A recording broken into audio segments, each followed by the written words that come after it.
क्या आपको पता है, आज से लगभग 50 साल पहले हमारे देश में एक ऐसे बाबा हुए जिन्हें भक्त हनुमान जी का अवतार मानते हैं।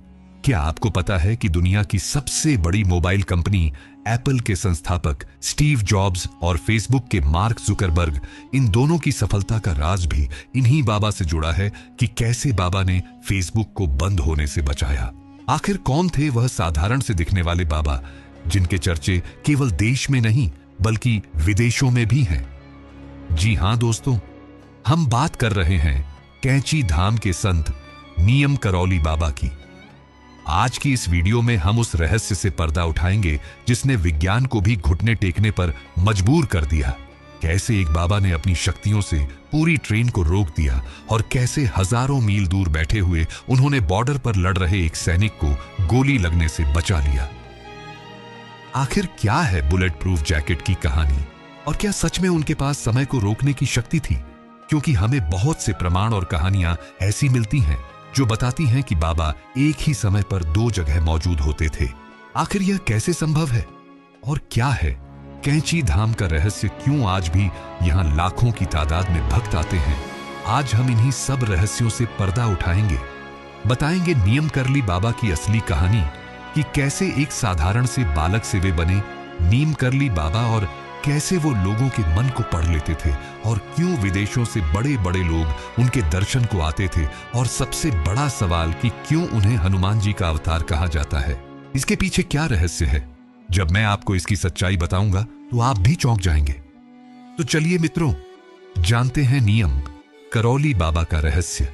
लेकिन उससे पहले कमेंट में जय बजरंग बली जरूर लिखें। बात है 2007 से 2008 के बीच की। उस वक्त फेसबुक बहुत मुश्किल दौर से गुजर रहा था। याहू और दूसरी बड़ी कंपनियां फेसबुक को खरीदना चाहती थीं और फेसबुक के फाउंडर मार्क जुकरबर्ग फेसबुक को बेचने ही वाले थे। तभी उन्हें स्टीव जॉब्स ने कहा, तुम्हें एक बार भारत के उसी मंदिर में जाना चाहिए जहां मैं गया था। जिसके बाद मार्क जुकरबर्ग कैंची धाम आए और वहां कुछ समय बिताया। जिसके बाद कुछ ऐसा हुआ कि मार्क जुकरबर्ग ने फेसबुक को बेचने का सवाल छोड़ दिया और आज फेसबुक दुनिया की सबसे बड़ी कंपनियों में से एक है। ठीक वैसे ही स्टीव जॉब्स, जो कि दुनिया की सबसे बड़ी मोबाइल कंपनी एप्पल के फाउंडर हैं, वह भी 1974 में नियम करली बाबा से मिलने कैंची धाम आए थे। पर वहां उन्हें पता चला कि बाबा ने तो पिछले साल ही देह त्याग दी। परंतु फिर भी कैंची धाम संगीत की ऊर्जा ने उन्हें बदल दिया। ऐसी और भी कई मॉडर्न कहानियां हैं जो हमें कैंची धाम के चमत्कारों के बारे में बताती हैं। लेकिन उससे भी ज्यादा चमत्कारी थे यहां के बाबा, यानी कि नियम करौली बाबा। उन्हें भक्त हनुमान जी का अवतार बताते हैं। माना जाता है उन्होंने 13 साल तक एक गुफा में तपस्या की और फिर उन्हें जो मिला वह चौंकाने वाला था।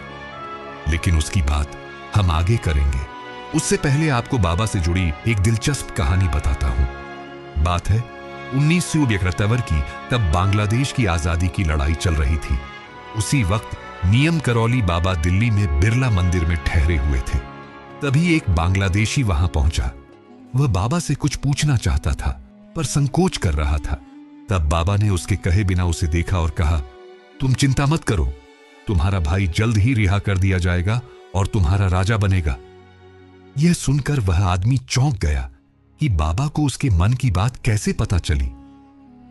साथ ही वह यह भी सोचने लगा कि उसका भाई तो पाकिस्तान की जेल में बंद है और उसे फांसी की सजा सुनाई गई है। उसके इतना सोचते ही बाबा ने कहा, अरे तुम अभी तक बैठे हो, जाओ और जाकर अपने भाई के आने की तैयारी करो। इतना कहते ही वह आदमी वहां से चले गया। अब आप सोच रहे होंगे कि आखिर वह आदमी कौन था जिसका भाई पाकिस्तान की जेल में बंद था? तो मित्रों, वह आदमी था बांग्लादेश का पहला राष्ट्रपति शेख मुजीबुर रहमान। और जो बाबा से मिलने आया था वह था शेख मुजीबुर रहमान का छोटा भाई। यह किस्सा हमें बताता है कि बाबा त्रिकालदर्शी थे, यानी भूतकाल और भविष्यकाल दोनों देख सकते थे। परंतु उनकी कहानियां यहीं समाप्त नहीं होती। माना जाता है कि वे एक ही समय पर दो स्थानों पर मौजूद रह सकते थे, साथ ही वे मन पढ़ सकते थे। आखिर वे ऐसा कैसे करते थे और कैसे हुई कैंची धाम की स्थापना? और आप भी जानकर चौंक जाएंगे कि किस चमत्कारी ढंग से बाबा ने हनुमान मंदिर का निर्माण करवाया और सबसे खास बुलेट प्रूफ जैकेट की कहानी। लेकिन इन सबको जानने से पहले हम नीमकरली बाबा को अच्छे से जान लेते हैं कि कैसे एक साधारण सा बालक लक्ष्मण दास बन गया नीमकरली बाबा। यह बात है साल 1900 के आसपास की। उत्तर प्रदेश के फिरोजाबाद डिस्ट्रिक्ट में अकबरपुर गांव में एक ब्राह्मण परिवार में एक बालक का जन्म होता है जिसका नाम रखा गया लक्ष्मण दास शर्मा। और जैसे कि उस जमाने में होता था कि कम उम्र में ही लड़के लड़कियों की शादी करा दी जाती थी, लक्ष्मण दास के साथ भी वैसा ही हुआ। मात्र 11 वर्ष की आयु में उनका विवाह करा दिया गया। पर उनका मन कभी भी घर गृहस्थी में नहीं लगता था। उनका मन तो केवल हनुमान जी की भक्ति में लगता था, जिसके कारण शादी के बाद ही उन्होंने अपना घर छोड़ दिया और साधु संतों की तरह जीने लगे। और माना जाता है कि 17 साल की उम्र में उन्हें आध्यात्मिक ज्ञान मिल चुका था। लेकिन पिता की विनती पर वे वापस घर लौट आए और गृहस्थ जीवन बिताने लगे। और इस दौरान उन्हें 2 बेटे और 1 बेटी हुई। पर जिसका मन हनुमान जी में लग चुका था वो कहां यह गृहस्थ जीवन बिता पाते। इसीलिए साल 1968 में उन्होंने फिर अपना घर छोड़ दिया। तो मित्रों, यह तो हो गई लक्ष्मण दास की कहानी। तो चलिए अब उस प्रसिद्ध और रोचक घटना को जानते हैं जिसने लक्ष्मण दास को बना दिया नियम करौली बाबा। यह कहानी हमें बताई थी रिचर्ड अल्बर्ट ने, जिन्हें बाबा ने रामदास नाम दिया था। उनके अनुसार एक बार की बात है, बाबा ट्रेन में सवार होकर कहीं जा रहे थे, पर उनके पास टिकट नहीं थी। इस पर टीटीआई ने उन्हें ट्रेन से उतार दिया। बाबा को जबरन उतारने के बाद मानो ट्रेन ने चलने से मना कर दिया हो। ड्राइवर की लाख कोशिशों के बावजूद ट्रेन नहीं चल रही थी। इसके बाद पूरी ट्रेन की जांच पड़ताल भी हुई पर कोई गड़बड़ी नहीं मिली, परंतु फिर भी ट्रेन चलने का नाम ही नहीं ले रही थी। तब ट्रेन में बैठे एक आदमी ने सुझाव दिया, जिस बाबा को इस ट्रेन से जबरन उतारा गया है उन्हें वापस बैठा लिया जाए तो शायद यह ट्रेन संगीत चल पड़े। माना जाता है तब सबकी विनती पर बाबा ट्रेन में चढ़ने के लिए मान गए, पर उन्होंने 2 शर्तें रखी। पहली शर्त तो यह कि रेलवे कर्मचारी आगे से सभी साधु संतों का सम्मान करेगी, और दूसरी यह कि इसी जगह पर यानी कि जहां ट्रेन रुकी है वहां एक रेलवे संगीत स्टेशन का निर्माण कराया जाए। उस समय रेलवे के अफसरों ने उनकी बात मान ली और बाबा को वापस ट्रेन में चढ़ा लिया, जिसके बाद मानो जादू सा हुआ और ट्रेन चल पड़ी। उस समय बाबा ने मजाक में कहा भी था कि भला मेरे चढ़ने से यह ट्रेन कैसे चल पड़ी। वैसे मित्रों, जहां यह ट्रेन रुकी वह जगह थी उत्तर प्रदेश के फर्रुखाबाद डिस्ट्रिक्ट के एक छोटे से गांव की। उस गांव का नाम था नीम करली, और तब से ही बाबा लक्ष्मण दास को नीम करली बाबा कहा जाने लगा। माना जाता है कि बाबा को लोगों के दुखों का पहले से ही ज्ञान था। उन्हें पता था कि नियम करौली गांव के आसपास एक भी स्टेशन नहीं है, जिसके कारण लोगों को कई किलोमीटर पैदल चलना पड़ता था, और इसी कारण बाबा ने यह सब खेल रचा। तो मित्रों, इस तरह लक्ष्मण दास बन गए नियम करौली बाबा। बाबा की श्रद्धा केवल हनुमान जी में थी और लोगों का मानना है कि वही हनुमान जी के अवतार थे। अब यह बात कितनी सच है यह तो नहीं पता, पर कुछ लोग यह भी दावा करते थे कि उनकी परछाई में उन्हें कभी कभी पूर्ण सा दिखाई देता था। पर बाबा ने कभी यह बातें स्वीकार नहीं की। यहां तक कि जब भी कोई उनके पैर छूने आता तो वे मना कर देते और कहते, पैर छूने ही हैं तो हनुमान जी के छुओ, मैं तो बस उनका एक साधारण सा भक्त हूं। नीम करली बाबा की इसी सादगी को देखकर लोग उनके दीवाने हो जाते थे। तो चलिए अब हम जानते हैं उन कड़ियों को जो हनुमान जी और नीम करौली बाबा को जोड़ते हैं। लेकिन उससे पहले अगर आपको यह वीडियो अच्छी लग रही है तो इसे एक लाइक जरूर करें। बाबा नियम करौली हनुमान जी के बहुत बड़े भक्त थे और माना जाता है कि उन्होंने उनके लिए 13 सालों तक एक गुफा में तपस्या भी की थी, जिसके बाद उन्हें हनुमान जी की तरह ही कुछ सिद्धियां प्राप्त हुईं। इन सिद्धियों के बल पर वह एक ही टाइम में एक से अधिक जगह पर उपस्थित रह सकते थे।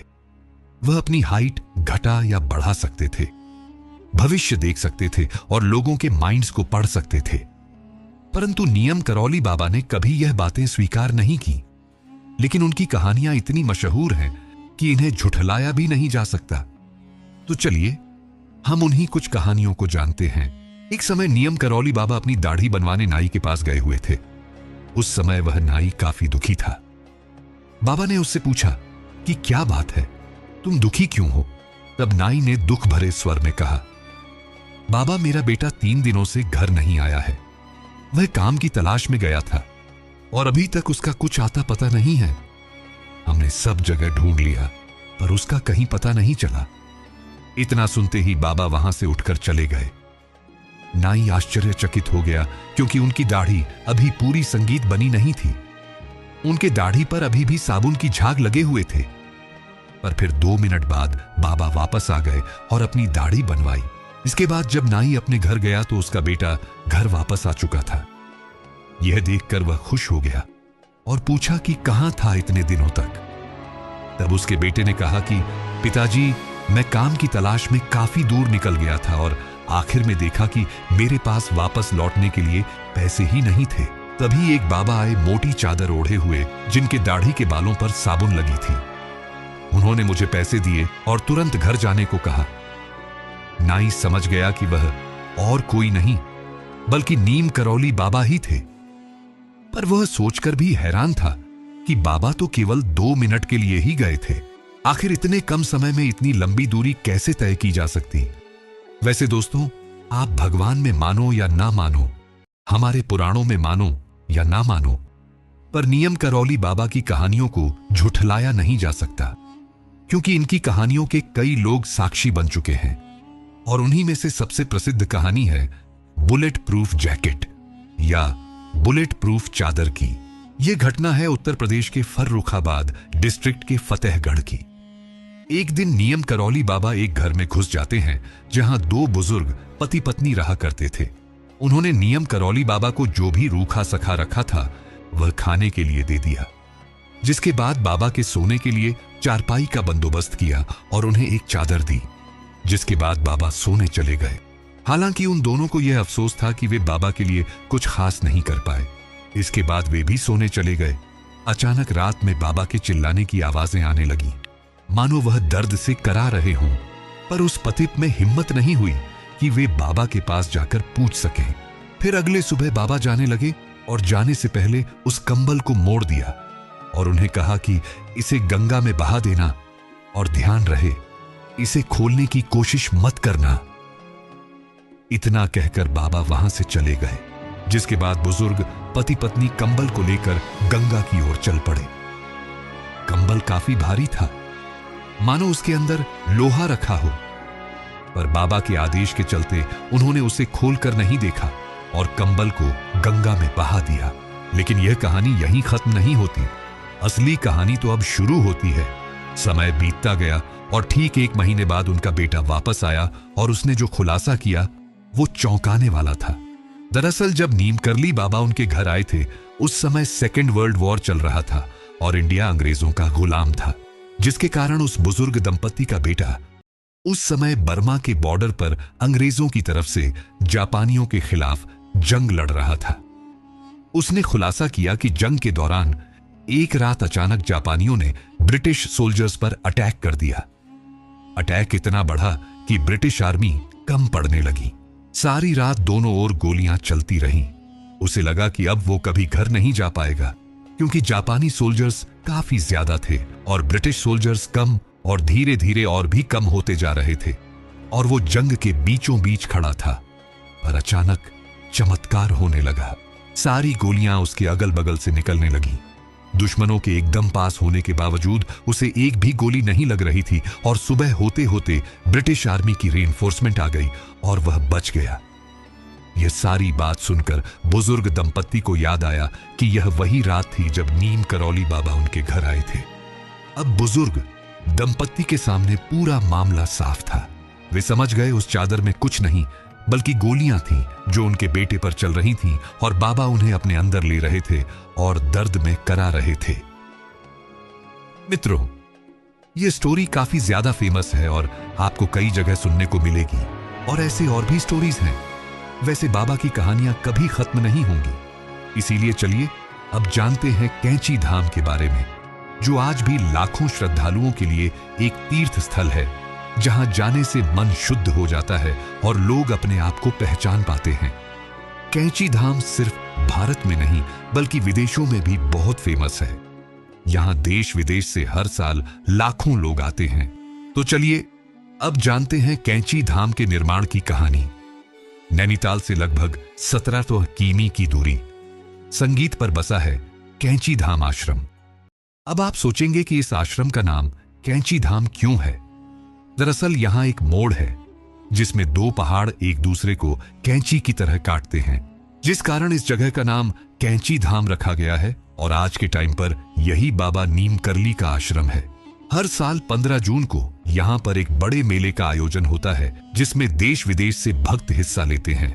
हम कैंची धाम आश्रम के बारे में और भी डिटेल में जानेंगे, लेकिन उससे पहले हम यह जान लेते हैं कि इस आश्रम का निर्माण कैसे और कब हुआ। बात है साल 1940 के आसपास की। नियम करौली बाबा एक छोटी सी घाटी के पास जाकर बैठ गए और एक आदमी को उसके नाम से पुकारते हुए कहा, पूरन यहां आओ। यह सुनकर वह आदमी हैरान हो गया कि उन्हें उसका नाम कैसे पता है। बाबा उसकी हैरानी समझ गए और बोले, तुम चिंता मत करो, मैं तो तुम्हें कई जन्मों से जानता हूं।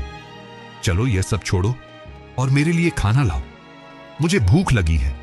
जिसके बाद पूरन जल्दी से अपने घर से बाबा के लिए खाना लेकर आता है। फिर बाबा बोलते हैं कि जाओ और 2-4 और आदमी लेकर आओ। पूरन और गांव वालों को लेकर आ गया। फिर बाबा उन्हें वहीं पास के जंगल में ले गए और एक पत्थर की ओर इशारा करते हुए कहा कि इसे हटाओ, इसके पीछे एक गुफा है। यह बात सुनकर पूरन और उसके साथ आए लोग चौंक गए, क्योंकि उन्होंने अपना पूरा जीवन इसी जगह पर बिताया है, पर उन्होंने ना तो कभी ऐसी गुफा को देखा और ना ही उसके बारे में सुना। लेकिन बाबा की आज्ञा थी तो माननी ही थी। जिसके बाद थोड़ी खुदाई करके पत्थर को हटाया गया तो वहां सच में एक गुफा था। जब पूरन और गांव वाले उस गुफा के अंदर जाते हैं तो फिर से चौंक जाते हैं, क्योंकि गुफा के अंदर ताजी यज्ञ सामग्री पड़ी हुई थी, मानो किसी ने अभी अभी यहां यज्ञ संपन्न किया हो। ये सब देखकर गांव वाले हैरान थे और तभी बाबा उनकी मन की बात समझ गए और बोले, ज्यादा मत सोचो, ये कोई चमत्कार नहीं है और ना ही मैं कोई चमत्कारी बाबा। ये स्थान हनुमान जी का है और अब वही यहां निवास करेंगे। दरअसल यह जगह सोमवारी बाबा की तपोस्थली थी, लेकिन अब बाबा के आदेश पर गांव वालों ने नदी से जल लाकर उस जगह को साफ किया और हनुमान जी की एक प्रतिमा वहां विराजमान की गई। धीरे धीरे यह जगह गांव वालों के बीच में फेमस होने लगी और फिर आज तो इसे पूरी दुनिया कैंची धाम के नाम से जानती है। आज कैंची धाम शांति की तलाश कर रहे लोगों के लिए किसी तीर्थ स्थल से कम नहीं है। माना जाता है मूर्ति विराजमान करने के लगभग 22 साल बाद बाबा के ही आदेश पर यहां आश्रम का निर्माण किया गया। अब आश्रम कई मंदिरों से घिरा हुआ है, जिसमें हनुमान जी का मंदिर और कैंची मंदिर भी शामिल है। यहां आने वाले लोगों के लिए रहने की भी सुविधा होती है, क्योंकि बाबा मानते थे कि लोगों की सेवा करना ही सबसे बड़ा धर्म है। साथ ही यहां हर साल जून के महीने में वार्षिक भंडारे का भी आयोजन होता है, जिसमें 1 लाख से ज्यादा लोग आते हैं। वैसे क्या आपको पता है कि नियम करौली बाबा के रहते ही यहां भंडारे की शुरुआत हुई थी? इसकी कहानी भी रोचक और रहस्यमयी है। एक समय भंडारे के दौरान घी कम पड़ गया। तब बाबा ने कहा था कि नीचे बहती नदी से कैनिस्टर में पानी भरकर ले आओ। फिर उनके आदेश पर भंडारे का प्रसाद बनाने के लिए घी की जगह पानी का इस्तेमाल किया गया और देखते ही देखते पानी घी में बदल गया। मित्रों, ये सारी कहानियां हो तो खत्म होने से रही, इसीलिए चलिए संगीत। अब हम जानते हैं निमकरौली बाबा के आश्रमों और उनके आखिरी पलों के बारे में, जो काफी ज्यादा रोचक है, जिसे जानकर आप भी चौंक जाएंगे। आज के समय में दुनिया भर में नियम करौली बाबा के 100 से भी ज्यादा मंदिर और आश्रम बने हुए हैं, परंतु नियम करौली बाबा के समय पर यह संख्या गिनी चुनी ही थी। जैसा कि मैंने आपको बताया कि 1940 में बाबा ने हनुमान जी की स्थापना की थी, जिसके लगभग 24 साल बाद उसी स्थान पर कैंची धाम आश्रम का निर्माण हुआ।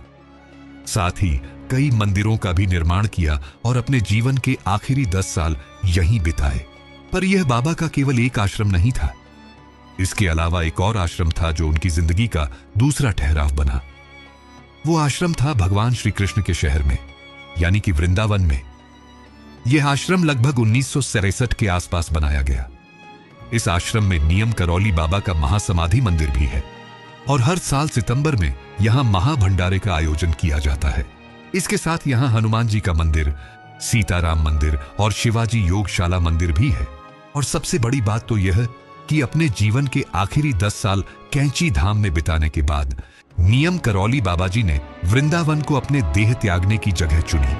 बात है साल 1973 की सितंबर का महीना था। नियम करौली बाबा अपने सीने में दर्द की शिकायत लेकर आगरा में हार्ट स्पेशलिस्ट के पास गए हुए थे, जिसके बाद वे कैंची धाम लौटने के लिए ट्रेन में चढ़े। पर रास्ते में ही उनकी तबीयत अचानक से गंभीर होने लगी और ट्रेन को मथुरा में ही रोक दिया गया, जिसके बाद बाबा के आदेश पर उन्हें वृंदावन आश्रम ले जाया गया। वहां डॉक्टर ने उन्हें इमरजेंसी में एडमिट किया, फिर उन्हें इंजेक्शन दिया और उनके चेहरे पर ऑक्सीजन मास्क लगाया। पर वह डॉक्टर कहां जानता था कि जो सबकी समस्याओं को बिना बोले ही समझ लेते हैं, क्या वह अपनी समस्या नहीं समझ पाएंगे। कुछ समय बाद डॉक्टर ने बताया कि बाबा डायबिटिक कोमा में है और उनकी पल्स पूरी तरह से ठीक है। पर अचानक महाराज जी उठे और अपने चेहरे से ऑक्सीजन मास्क उतार दिया और कहा, यह सब बेकार है, जाओ मेरे लिए गंगा जल लेकर आओ। इसके बाद वे जय जगदीश हरे का जाप करने लगे और हर जाप के साथ उनकी आवाज धीमी होती गई और अंततः करीब रात के 1:15 पर नियम करौली बाबा ने अपनी देह त्याग दी। जिसके बाद नियम करौली बाबा अपने शरीर में नहीं थे, पर भक्तों के मन में जिंदा थे और आज भी लाखों भक्त केवल शांति की तलाश में कैंची धाम आते हैं। बाबा तो चले गए, पर आज भी उनकी ऊर्जा कैंची धाम जाने वाले हर यात्री को साफ साफ महसूस होती है। तो मित्रों, ये थी एक महान संत की कहानी। और अगर आपको यह वीडियो अच्छी लगी तो कृपया इसे अपने मित्रों और रिश्तेदारों में भी जरूर शेयर करें। बाकी इस वीडियो को अंत तक देखने के लिए आपका धन्यवाद।